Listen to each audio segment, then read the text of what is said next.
we've been reviewing Lord of the Rings, Rings of Power, right? But let's go to where the story first started. All right, The Hobbit. I read this book after I read all three of the Lord of the Rings. Didn't know that it came first until after I started. But with that being said, you know what I'm saying, the annotation that I have, keep in mind that I knew the whole story before I read this. First thing I want to say about The Hobbit, two things. Number one, it's extremely kiddie. If you have read the book, I'm sure that you know exactly what I'm talking about. And if you have not read the book and you plan on reading it, I'm letting you know now that it is a bit kiddie out the gate. It is a bit kiddie, but it's a good story. So first thing I want to know, obviously, children's story. You know, the tone in the beginning of the book is very, very, you know what I'm saying, kiddie and whimsical, and you can tell that it is written for children to start this story. All right, something small that's not really important that I liked about The Hobbit is I like the name symmetry. You know what I'm saying, you got Oin and Gloin, you got Thorin and Thror and Thrain and all those guys. I just like how all the names just go together. Bilbo Baggins, Beat B. Yeah, man, I think it's cool. There's 3 movies of The Hobbit, and there's only 1 Hobbit book. I feel like the movies for The Hobbit are a bit better than the book because they give us more of the story. There are some things in the movies that aren't in the book that really complete the story. So the first 2 chapters of the book, I would say, is still setting the scene. You know what I'm saying? The book keeps that kiddie feel, but it's straight to the point. I would say this is one of the few books that I've read and it got straight to the point. You know what I'm saying? Like 40 pages in, they're already battling the trolls. I would say this. Tolkien makes reference to a lot of things that don't happen in the book. Like, for example, this annotation here, it says, is there any way where I could read about the Goblin Wars? Like, what is that? Like, that sounds cool. Like, give me a show about that. Give me a lost tale about that. Give me something about that. How The Hobbit teased a lot of stuff is how A New Hope teased a lot of stuff in 1977. Like, Obi-Wan Kenobi brought up the Clone Wars, and like, what is that? Like, you feel me? Don't tease me if you ain't gonna give me the full thing, man. This is something important. I really wanted to track the ring's initial movement throughout this book, because we know that the ring has a mind of its own, so to speak. So do we think that the ring grew tired of being in Gollum's possession because all he wanted to do was fish? And is this why in the book The Return of the King, the ring curses him to death if he touches it again? I had the whole story already when I read this, but it really makes you think that the ring knew what was happening. The ring was aware of everything that was going on around it to the people that was in its possession. So I feel like if Gollum had the ring for 500 years before Bilbo met him in Moria, it probably got tired. This ring was made from malice and hate and just this will to dominate all things in existence. And if this creature just wants to fish and eat, and it might have got bored. Hobbit, Gollum is a bit scarier as a character. I really enjoy seeing this side of Gollum, because it showed that even though he was old and decrepit, he still was a sly, sneaky dude. Like, This man could flip on his rage at an instant. This man could kill anybody he wanted to if he was in that mood, and they really talk about that in here. It says that more or less that Gollum chose not to kill Bilbo because he wasn't hungry. And I feel like if Bilbo had pulled up in the mines at any other time, Gollum might have wanted his head, and the story might not exist. And that brings me to something else that I've been reading in the Silmarillion, that all is as Iluvatar sees it fit. Something I would like to point out is that Gollum has the ability to sneak better than a Hobbit, and I think that this played a part in him escaping from Mirkwood under the control of the Wood Elves. I hear what they were saying in Fellowship, that the orcs raided and he escaped, but I feel like it was deeper than that. I feel like it was deeper than that. I would like to point out also that this is the only time where we really see Gollum angry. It says that Gollum's eyes became bright with a green light in his rage.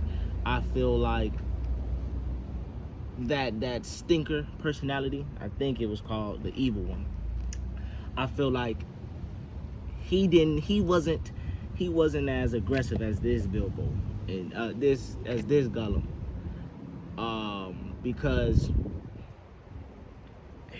he assumed that Bilbo stole it. Bilbo found it, but he assumed that Bilbo stole it, and he wanted Bilbo dead. And I feel like this right here, he never got back to that malice, that rage, because the ring had been out of his possession for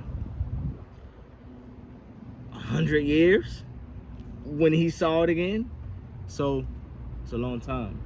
We want to talk about compassion. They always talking about pity and compassion in Lord of the Rings and The Hobbit. I feel like Bilbo saw how small or how minuscule Gollum had become in terms of his lifelike existence. And that's why he chose to spare him, I believe. I felt that Bilbo really saw his plight and really saw that he was down bad, and really was just like, you know what, killing this man would do me or bring me more wrong in my life than it would do good for him. So I feel like that pity that Baggins showed him lingered in his mind the whole time till we get to Frodo. I didn't really like, or I really didn't care for the Bjorn part, just because I feel like it was weird. It wasn't necessarily weird, but I feel like he was supposed to be the Tom Bombadil of this story, and while that character played a major role in Fellowship, Bjorn didn't really give enough for me, and I felt like he looked weird in the movie. I heard someone on the internet that the Eagles are supposed to represent the last hope, but I really feel like they're just cool with Gandalf, because anytime Gandalf need them boys and they pulling up, they pulled up when they were trying to get away from the orcs and trolls in Moria. They pulled up in the Battle of the Five Armies, and they pulled up at the end of the entire story in Return of the King when they went to save Frodo and Sam from Mount Doom. They just roll with Gandalf. I wasn't really a fan of the spider part either, but I do want to make note that the spider part is very, very important for a lot of reasons. One, it shows Bilbo's courage and his willingness to ride head first into the fire for the people that he cares about. In the movies, some of the dwarves didn't necessarily want him a part of the company, but he still laid down his life and was battling them spiders when time came. You know what I'm saying? He was stinging the spiders, and that's how his sword became the name Sting. But I wasn't necessarily a fan of that part, but it was a good part. It was a great part for character development for Bilbo. All right, so let's fast forward a little bit. When Bilbo and the company were imprisoned by Thranduil and the rest of the Wood Elves, I feel like the movie gave us that hearty feel of what was going on, because it's history that the movie talks about. You know what I'm saying? When Smaug first came, Thranduil more or less let Smaug ravage the Lonely Mountain, and Thorin in his face, in the king's face, is like, man, bump that, bump you let my people die, you let the dragon ravage us, so I don't gotta respect you or your customs. And I feel like in the book it just brushed over that, but in the movie Thorin was really about to go toe to toe with him. Like, man, I don't like, what is this? Like, I'm a king, you a king, we kings. Let's be kingly. But since you want to be lame, we could throw hands, more or less. It was really beef, man. It was really beef between the dwarves and the elves at that part, and I feel like the movie really filled that in. Again, when Bilbo put the dwarves in the barrels and told them to roll down the river, again, Bilbo's looking out for them boys before himself. That's very selfless. I feel like that's very, very important to Bilbo's character. This man is very compassionate. He thinks about others before he thinks about himself. He's an opportunist. He sees opportunities and he takes it, but he's a very compassionate person as well. I feel like the confrontation between the White Council, Gandalf, Saruman, Elrond, and Galadriel against the Necromancer, who is Sauron, which was shown in the movie, should have been in the book. I feel like that was the most important confrontation in the whole Hobbit story, and it was not mentioned in the book at all. I feel like the movie really gave that to us. They really showed us that Sauron being alive, the nine being risen again from the dead, it was really heat. It was really war. And again, the book is just so childlike that I feel like he didn't want to get into that. But movie, Peter Jackson, y'all did that.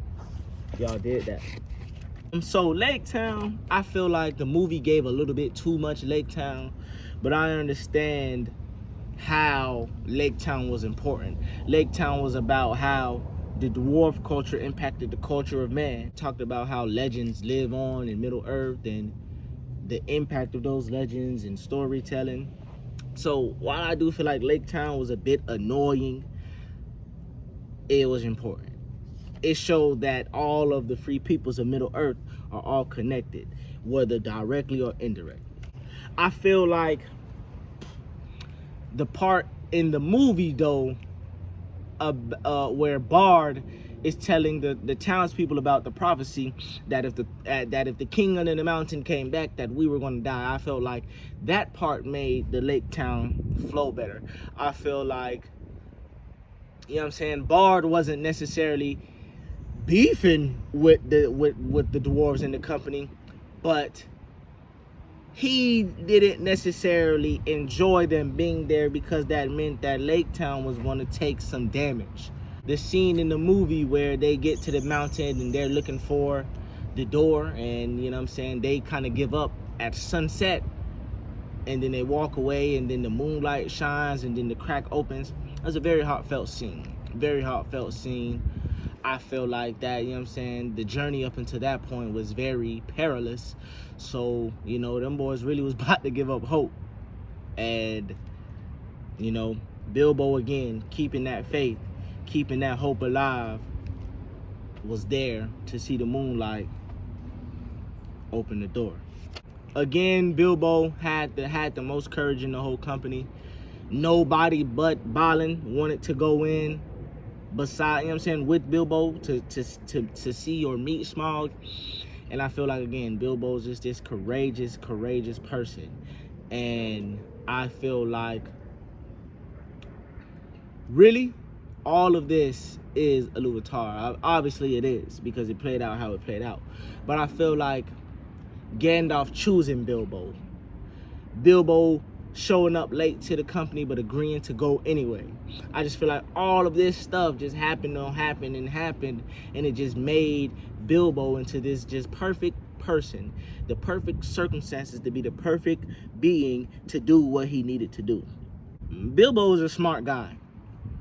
He outsmarted Gollum, even though he technically cheated. But this man was battling, going toe-to-toe with Smaug, a dragon. This man literally had the fear of being eaten. It was still, I am the barrel rider, and whatever else he said. But that man was going in. I like it. I do have a question though. Why didn't Smaug just go out there and kill them if he despised Thorin and the company so much as he said that he did in the movie? If you smelt them boys, just go eat them boys. That's, hey. But who am I? He died. I would say this. In the book, though, Bilbo kept his ring on in that whole interaction with Smaug. I feel like this was better than what happened in the movie, where he took the ring off and revealed himself. I feel like him keeping that edge over Smaug, like, hey, you can smell me, but you can't see me. I can clear it if I need to. That really gave Bilbo that fallback space, because it was a life or death situation, man. Bilbo picking up the Arkan stone, I feel like he kind of knew that was going to be his Hail Mary. I feel like Bilbo just had his intuition just was pinging, like, man, I need something to fall back on, because, you know what I'm saying, I could be a liability to these boys. So if I don't got nothing of value, I don't got nothing that can be used to save me, I'm expendable. Again, just shows how smart that man really is. And after they go inside of the mountain and they see that Smaug isn't there, there's a comment in the book that says, which king is coming? And they're talking about Smaug is the king, and they're saying, or is it Thorin the king? And I feel like this is crucial, and it goes back to that legends. People would rather fear a dragon that they have never seen with their own eyes than to believe that someone who is in front of their face is the king. This man had the lineage that was proven on that tapestry.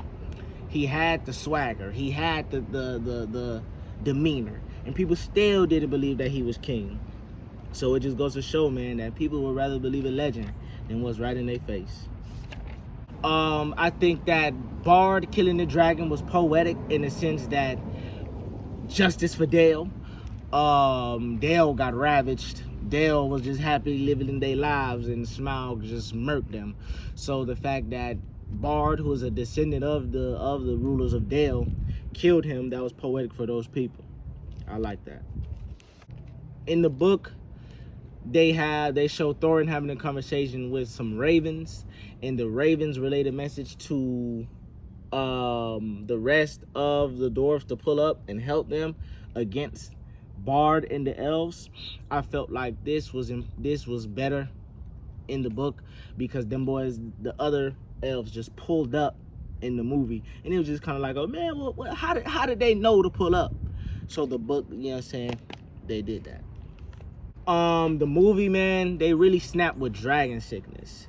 I felt like dragon sickness really made the relationship between Thorin and Bilbo better, because Thorin and Bilbo were friends, and as your friend, if you see your friend is sick, you're gonna do whatever it takes to get your friend some help.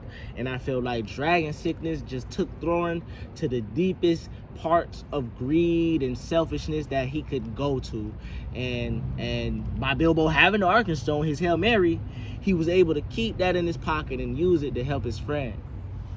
So then you got the Battle of the Five Armies, which is a battle. I like battles. Again, the Eagles pulled up. I think them was just cool with Gandalf, because they came soaring in, doing all that to the orcs and the goblins. Bjorn jumped out, and man, it was an epic battle. I feel like the Battle of the Five Armies was probably one of the best fantasy battles I've seen. I mean, I ain't seen that many, but it was a good battle. I feel like the final battle between Thorin and Azog the Defiler in the movie was perfect, especially with the tie-in that Azog the Defiler was supposed to be killing the entire line of Durin. I feel like Thorin battling him after watching what happened to his pops and his grandpops, it was an epic battle, man, and he went out fighting like a G. I felt like the movie death was better because he went out like a G. He atoned for his selfishness, and he went down fighting, man. And that last little conversation that him and Bilbo had before he died really solidified their friendship. Like, these guys were friends, and Thorin said, man, I need to let you know that you're my friend before I leave this place, because I was mad at you for what you did, but you're my friend. You was looking out. You was helping me, man. So I appreciate that. And last thing on Hobbit, man, I feel like the inclusion of Legolas in the movies was cool.